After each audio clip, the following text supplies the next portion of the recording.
I'd like to welcome you to our Genesee generating station for some exciting Alberta government announcements. I especially want to welcome Minister of Environment and Parks, Jason Nixon, and Steve MacDonald, CEO of Emissions Reduction Alberta, as well as our media guests who are online today. To begin, I wish to respectfully acknowledge that the land on which we are gathered is Treaty 6 territory, traditional lands of First Nations and Métis people.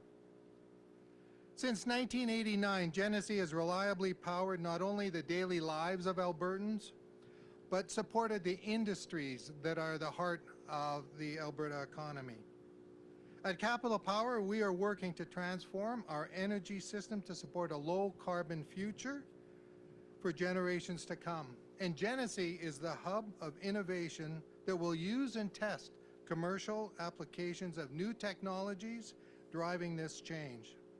We're proud to be headquartered here in the province of Alberta that's leading the charge on energy transformation, emissions reduction, and actively supporting the bright minds and innovators building a sustainable future for us all. I would like to now invite Minister Nixon up to the microphone.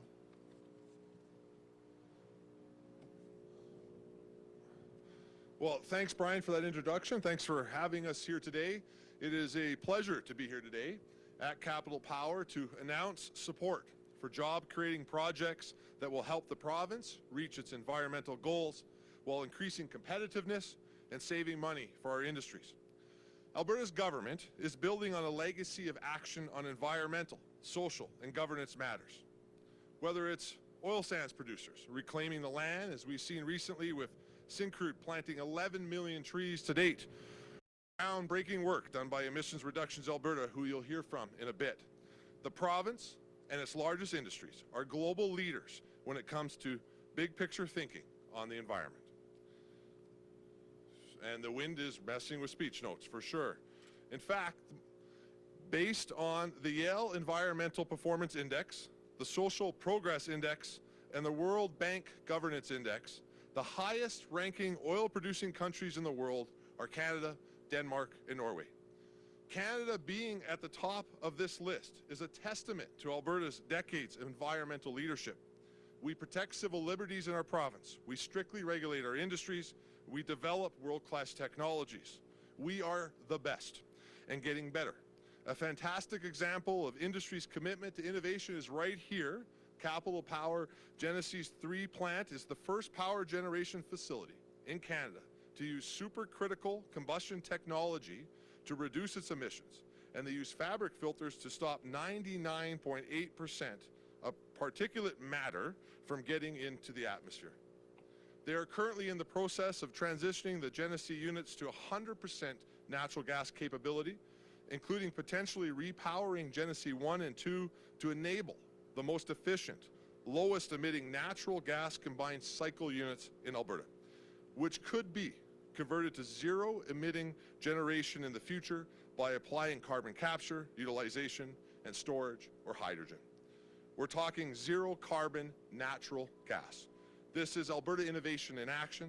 These results, though, would not be possible without the know-how and the inventiveness of Alberta.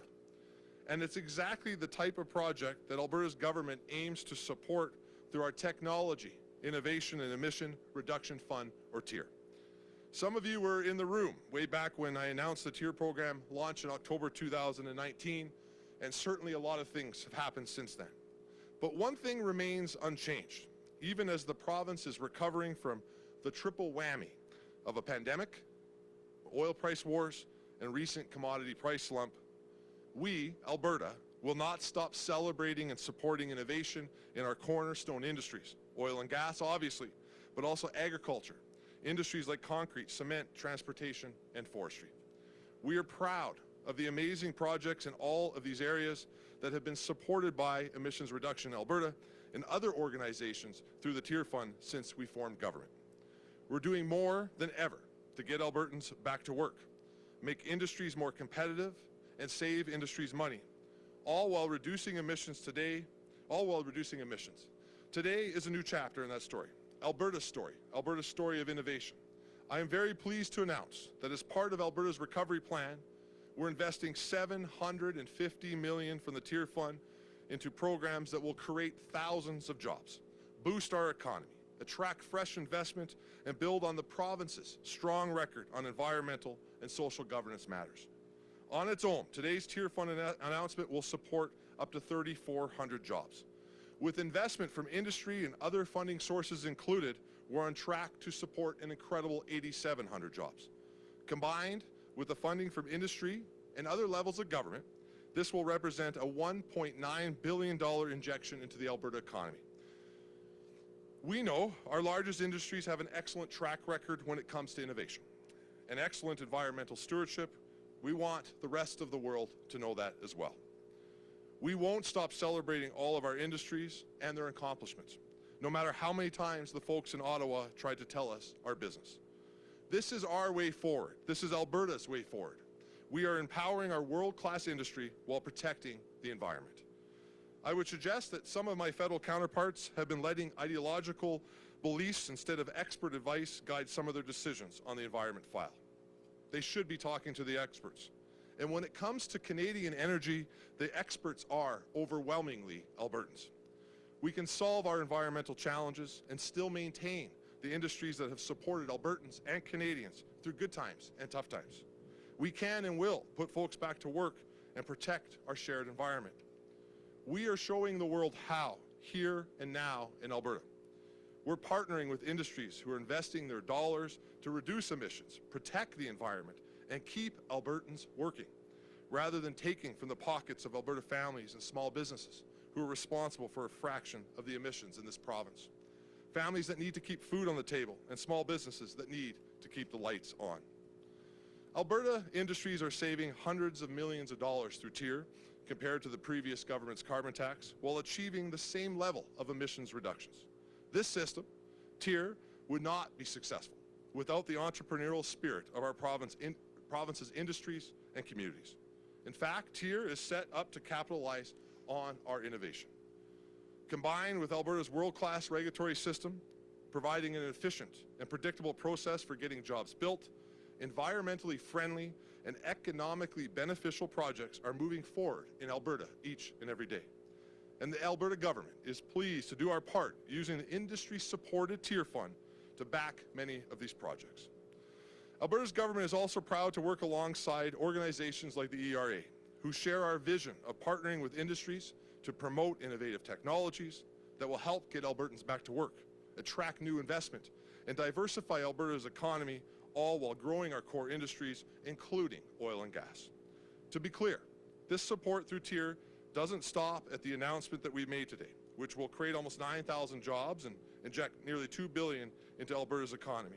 In the coming weeks, I will announce a number of TIER-funded projects that create jobs, protect the environment, and keep our industry competitive, so keep an eye on that in the news. Alberta's government, though, made a promise. We made a promise to stand up for our industries. We made a promise to get Albertans back to work, and that commitment has not changed. To Albertans who work in our industries, we see you, we have your backs, and we won't stop fighting for you even as we meet or exceed our environmental goals. We won't strand you, and we won't strand our resources. There is a better way. There is the Alberta way. We are a province of innovators, and helping our world-class industries meet their environmental obligations while staying competitive is essential to getting our economy back on its feet and Albertans back to work. I want to thank Brian again and his team at Capital Power for hosting us this afternoon. And with that, I will pass this on to my friend Steve MacDonald, the head of Emissions Reduction Alberta. Turn that off. Thank you, Minister. I better bring this down. For including Emissions Reduction Alberta in today's exciting announcement, and for your leadership ensuring that TIER funds continue to position Alberta as a leader in demonstrating the central role the technology will play in the transformation to a lower carbon economy. And thank you to Capital Power for hosting us today. Brian and his team have been strong partners with ERA in advancing a number of innovative projects. Lately, there's been a lot of talk about building back better. The fact is, Alberta has been building better for years. This venue and the investments announced today are testaments to that reality. And so is the more than $600 million ERA has invested since 2009. Investments that have accelerated $4.4 billion worth of cleaner technologies. Investments that provide a clear line of sight from the carbon price paid by large final emitters to the solutions needed to achieve continued economic and environmental success for Alberta. Included in the announcement today by Minister Nixon, ERA is committing almost $10 million to advance carbon capture, utilization, and storage technologies. Today's announcement highlights how we are reaching beyond Alberta's borders to attract ideas and investments. Alberta has joined a global collective effort to accelerate technologies that cost-effectively capture and utilize CO2. Alberta is the only subnational invited to the Accelerating Carbon Capture and Storage Technology, or Act 3 initiative, which involves 17 countries, including the United States, the UK, and Germany. Alberta's $5 million contribution to the $50 million competition will help to identify carbon capture technologies with a strong potential for commercialization right here in Alberta. It will allow us to attract new world-class innovators to Alberta and support Alberta's innovators to access international markets. And we are collaborating with our trusted partners, the X Prize Foundation, another global leader investing in new technologies to benefit humanity. Through this new partnership, we are committing $3 million to Carbon Corp and $1.5 million to carbon upcycling, two of the finalists in the NRG COSIA Carbon X Prize competition. Carbon Corp's technology to convert CO2 into carbon nanotubes has incredible potential to create a wide range of value-added products. We are so pleased that Capital Power is partnering with us on advancing this technology. Carbon Upcycling, a Calgary-based startup, is using CO2 emissions to create nanoparticles that enhance everyday products like concrete, plastics, and batteries. These technologies and international collaborations build on Alberta's existing investments and create additional momentum toward commercialization. CCUS initiatives offer incredible prospects for both new market growth and greenhouse gas reductions. They help us to increase the value of our natural resources and decarbonize energy use by capturing a waste stream and turning it into valuable products. Every credible pathways to a lower carbon future for the world include the scale-up and broad deployment of CCUS technologies.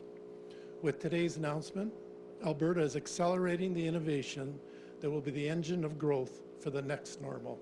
Thank you again, Minister Nixon, and I'll turn it over to Brian so you can hear more about the contribution Capital Power is making to sustainable energy. Thank you.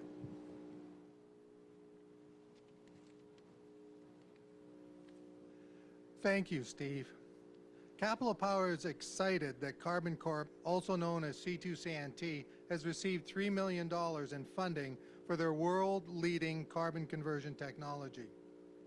As a Carbon Corp partner, we see this technology as a game changer to support our journey to becoming net carbon neutral before 2050, and more importantly, to directly reduce CO2 in our air and to reduce emissions from a wide variety of industries. I believe in time, Carbon Corp's technology will significantly move the dial on climate change by itself.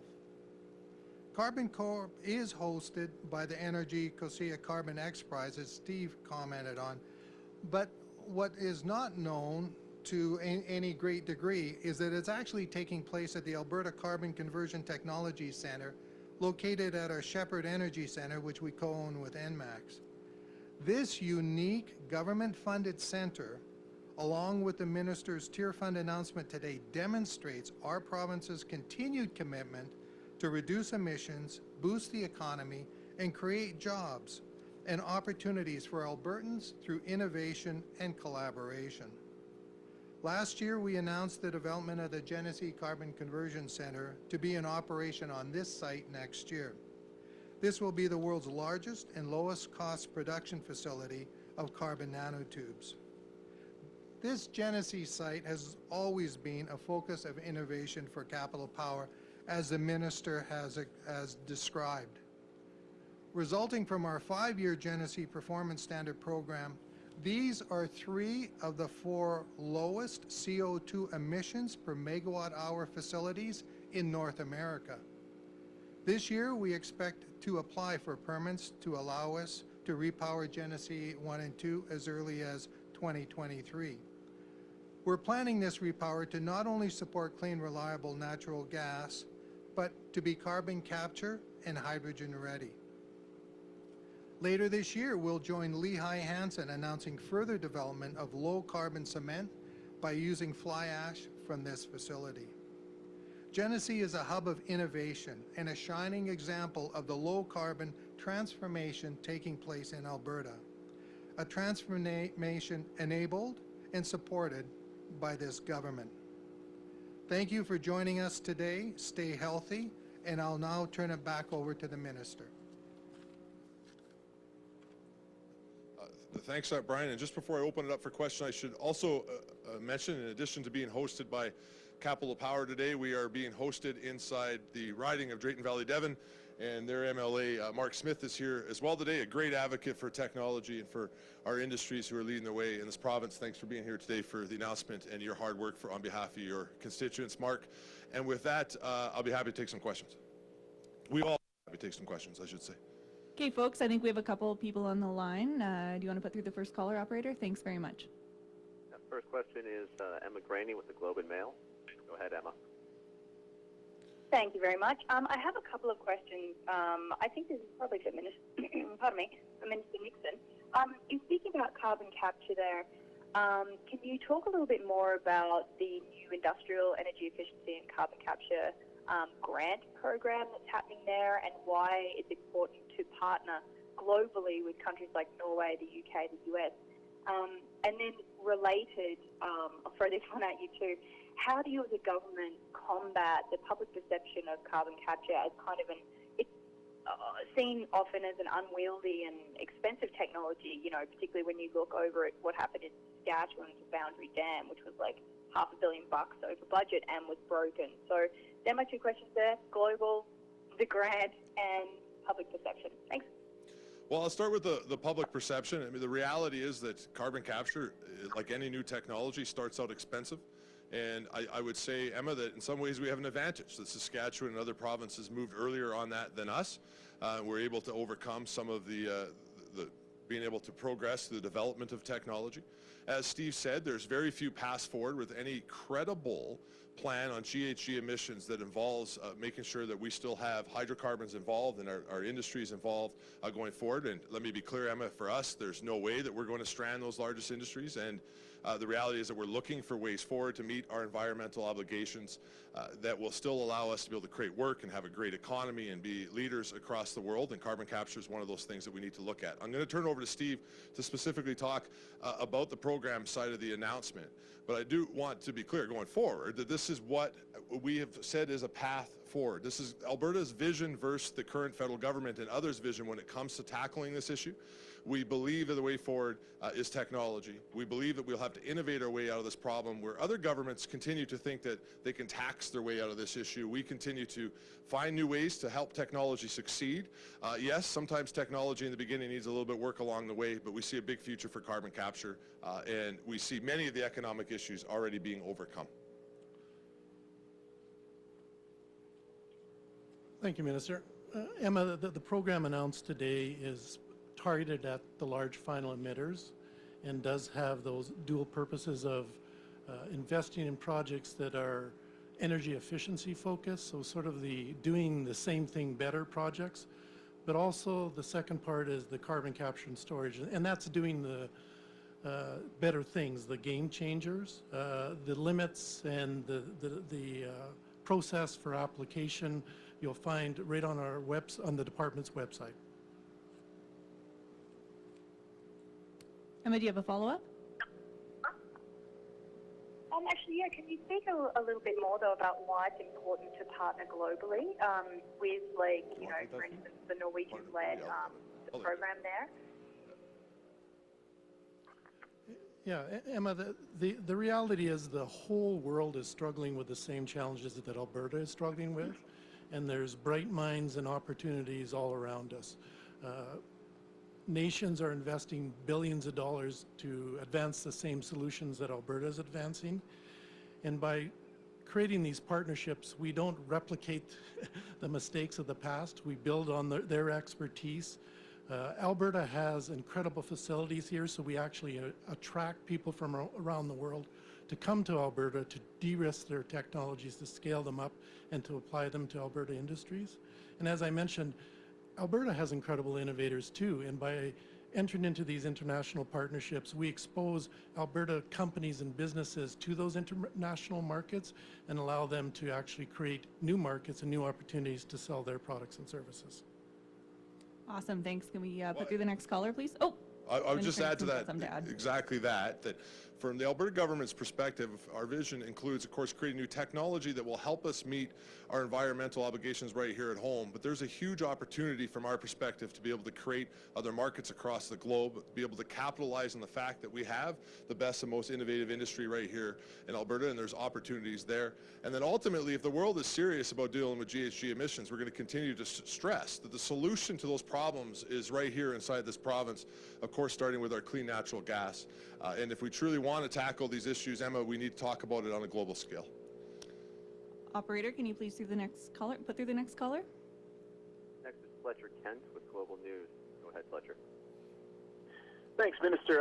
I'm not sure if it's a coincidence or not, but just as you're talking about looking for an Alberta way forward and talking about innovation, Alberta lawyers are arguing at the Supreme Court of Canada about the importance of provincial autonomy when it comes to dealing with the federal carbon tax. How do you see these sorts of programs fitting into some of that, the mindset that's sort of being argued before the Supreme Court, and the importance of that decision on the future of programs like this? Well, I think that this just goes to reiterate our point and the point of the Alberta government, which is that we are against the carbon tax. We fulfilled our commitment to Albertans, but the first piece of legislation that moved in through a United Conservative government was to remove the carbon tax.